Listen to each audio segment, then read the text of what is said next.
expect an intense battle of beauty and brains sa 2025 Miss Universe Philippines. Dahil yan sa wit and elegance, nahatid ng 69 candidates na maglalaban-laban para sa corona. Kilalanin natin sila sa ating chika.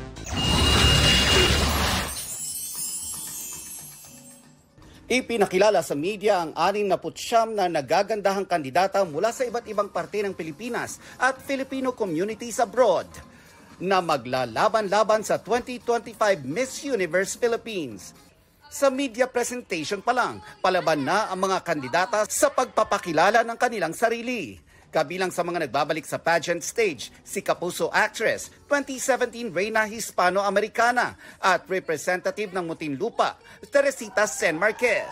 Dreams never expire. That's what I've been telling everybody. So whether you're a mother, you're a wife, or anyone who has any dreams, so hindi titigil ang pangarap doon. 2018 Miss International First Runner-Up at ngayon representative ng Quezon Province, Atisa Manalo.